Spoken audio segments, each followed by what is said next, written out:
কাতারে আসুন। আপনাদের প্রতি আমাদের কোনো আক্রোশ নাই, কিন্তু আপনাদের প্রতি আমাদের কোনো আক্রোশ নাই, তবে আপনাদের কার কথা শুনে আপনারা আপনার ভাইয়ের বুকের উপরে গুলি চালান? আপনাদের কি বিবেকের হৃদয় হবে না? আপনাদের কি সুরক্ষিত হৃদয় হবে না? আপনাদের ভবিষ্যৎকে কেন জানতে হবে? আপনারা কেন আপনার ভাইয়ের বুকের উপরে গুলি চালাবেন?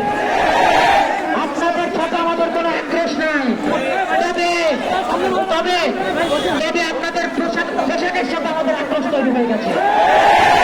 আপনাদের সাথে আমাদের ব্যক্তিগত কোনো শত্রুতাই নাই। আপনারা যদি প্রয়োজনে আপনাদের ভাইদের পাশে দাঁড়াতে হয়, আপনার পোশাক খুলে আপনি আমাদের সাথে অংশগ্রহণ করবেন, আমরা আপনাদেরকে বুকে টেনে নেব। আপনাদেরকে অনুরোধ জানাই, আপনারা ছাত্রদের উপরে এই নির্মমতা দেখাবেন না। আপনাদের কি কখনো জবাব দিতে হবে না? আপনাদের কি কারো কাছে জবাব দিতে হবে না? এই দিন কি শেষ দিন? যদি এই দিনও শেষ হয়, কাল হাসরের ময়দানে আপনাদের জবাব দিতে হবে। আপনাদের পরিবার আছে, আপনাদের সন্তান আছে, আপনাদের ভাই বোন আছে। আপনারা এভাবে নির্মম ভাবে আপনাদের ভাই বোনদের গায়ে হাত তুলতে পারেন না। আপনি এখানে একজন ছাত্রের উপরে গুলি চালান, আপনার ভাই কি কোনো ছাত্র নাই? আপনার বাড়ির ভাই বোন কি কোনো স্টুডেন্ট নাই?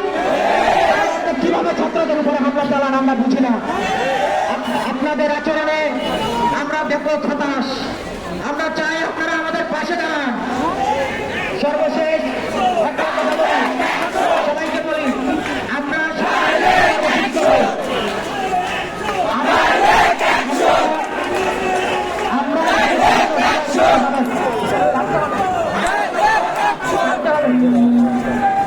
শান্তিপূর্ণ কর্মসূচি করব। আমরা এখানে অবস্থান কর্মসূচি করব। এখান থেকে আমরা অবস্থান শেষ করে প্রোগ্রাম শেষ করবো। আমাদের আজকের প্রোগ্রাম শেষ নয়। যদি আমরা কোনো উশৃঙ্খল আচরণ করি, আমরা পরবর্তীতে প্রোগ্রাম বাস্তবায়ন করা কঠিন হয়ে যাবে। আপনারা সবাই নিজ বিবেক থেকে আজকে শান্তিপূর্ণ কর্মসূচি পালন করতে সহযোগিতা করবে। কর্মসূচি আগামীকাল থেকে যে অসহযোগ আন্দোলন ঘোষণা করা হয়েছে, আপনারা ছাত্র সমাজ আমরা এ পত্রিকা পালন করবো। এ পর্যায়ে আপনাদের মাঝে বলা গেল এই বলে আপনাদেরকে আমি ধন্যবাদ জানাচ্ছি। স্লোগান